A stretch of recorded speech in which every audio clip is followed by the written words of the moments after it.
Get ready for dictation. Start.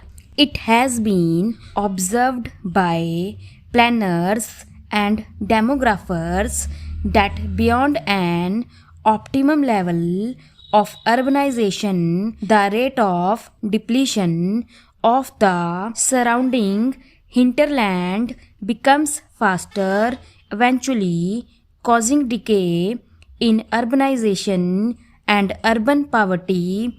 Hence, to sustain urbanization, it is required that it must be kept within the optimal limits. It has been observed that unequal distribution of population results in unequal distribution of resources are fast concentrating in the urban clusters. The urbanization in these countries has been faster than the rate of industrialization. It is more due to rising concentration of population. This has led to urban poverty, social tension, and crime. Unfortunately, when industrialized countries are giving up the large city norms, the developing countries are still continuing on the same trend. By 1990, 18 out of 24 largest cities of the world were in these countries. During the International Conference on Population and Development in 1994, it was apparent that there was greater realization among the developing countries about the interrelationship between the population and development. Low levels of technological progress coupled with rapid population growth was placing immense strain on the social and economic programs. There was unanimity on the issue that population growth must be balanced with sustainable socio-economic development and the regenerative capacity of the natural environment. It must be realized that the present generation of man is the trustee of entire biodiversity. We are also the custodians of the interests of future generations.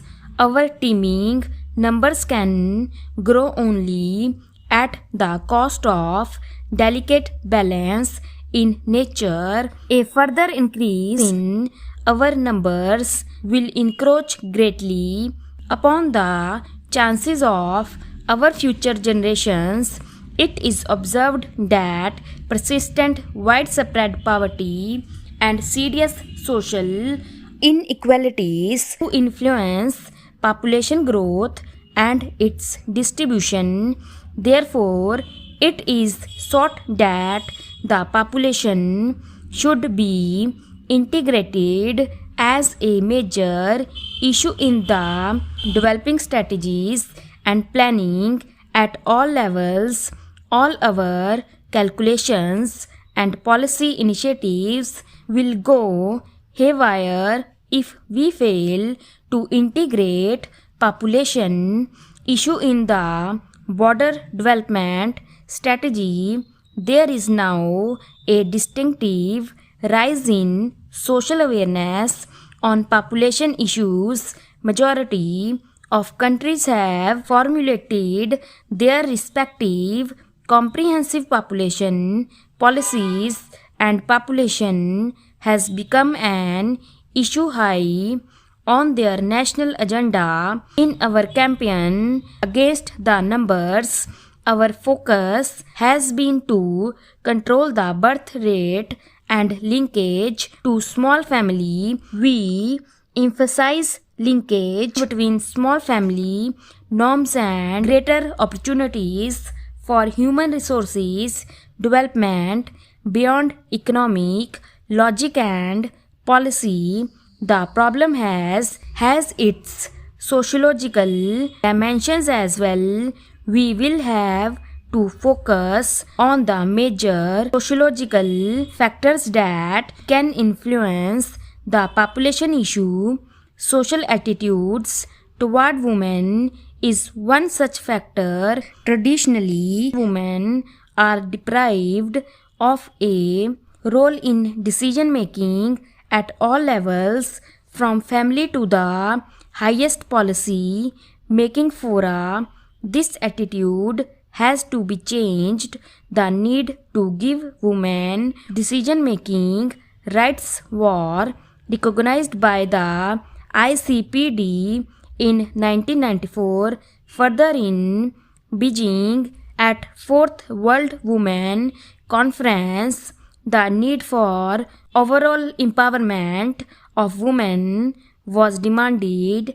That includes education, health, employment opportunities, political and economic empowerment.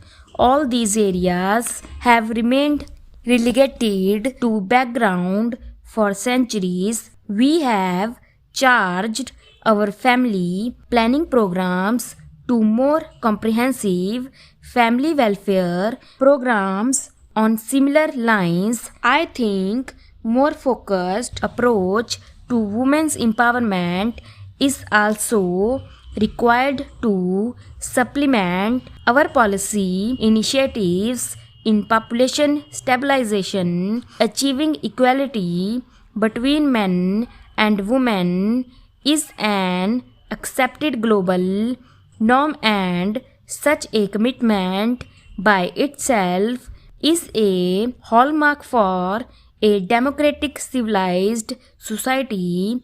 Further, it has been recognized that empowerment of women has a significant bearing over the demographic issues.